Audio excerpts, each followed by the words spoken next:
चल रहा है आपका छाया का? When do you guys fuck? Raghav देखिए।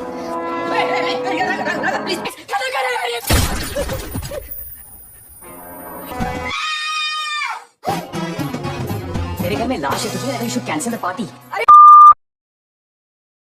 कहानी शुरू होती है दिवाली की रात से। सुनील यानी कि रणवीर सोरेन और उनकी वाइफ मालती ने अपने दोस्तों को घर पर दिवाली पार्टी के लिए इनवाइट किया हुआ होता है। सुनील घर में फिलहाल अकेले होता है और उसकी बीवी बाहर गई हुई होती है। अचानक से सुनील के दरवाजे की बेल बजती है और एक राघव नाम का व्यक्ति घर के अंदर आता है। घर पे आने के बाद वो बताता है कि वो छाया का हस्बैंड है।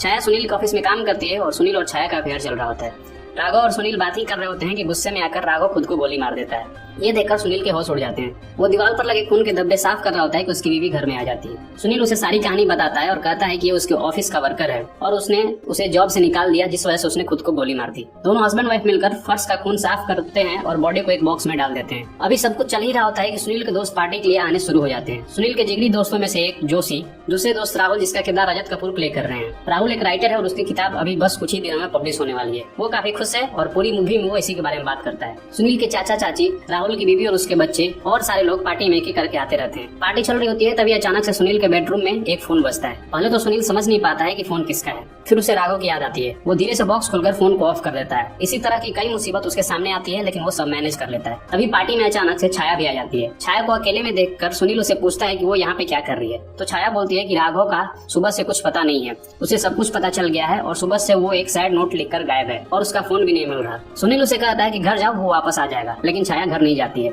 और पार्टी चलते रहती है। इसी बीच सुनील के दोस्त बेडरूम से वो बॉक्स खींचकर बाहर लाते हैं और उसपे पोकर खेलने के लिए सुनील को इंसिस्ट करते हैं। सुनील मना करता है, लेकिन वो मानते नहीं है। पार्टी में पोकर खेलते वक्त अचानक से लोगों में लड़ाई होती है और लोग धीरे धीरे पार्टी छोड़कर जाने लगते हैं। घर में लगभग अब सुनील के क्लोज फ्रेंड्स ही बचते हैं। जब छाया जा रही होती है, तभी सुनील की बीवी मालती को उसके गले पर बटरफ्लाई का टैटू दिख जाता है। फिर उसे पहले की चीजें याद आने लगती हैं। उसे याद आता है कि सुनील काफी दिनों से उसे बटरफ्लाई बटरफ्लाई कहते रहता था। उसे सब कुछ समझ में आ जाता है और वो गुस्से में आकर घर में बचे लोगों के सामने बॉक्स खोल देती है। बॉक्स में पड़ी बॉडी को देखने के बाद राहुल पागल हो जाता है। वो सुनील को मारने के लिए दौड़ता है, बिकॉज सुनील का पब्लिशर यही राघव था। अब राहुल की बुक पब्लिश नहीं होगी। ट्रस्ट नहीं, ये मूवी का सबसे मजेदार सीन था। बॉक्स में बॉडी देखकर सबके होश उड़ जाते हैं और सब पुलिस कंप्लेन की बात करते हैं। सबको लगता है कि सुनील ही मर्डरर है। ये देखकर सुनील कहता है कि बॉक्स पे पोकर खेलने की वजह से उनके भी उंगलियों के निशान है, अगर उसे कुछ होता है तो वो सबको फंसाएगा। फिर सब मिलकर कुछ प्लान सोचते हैं।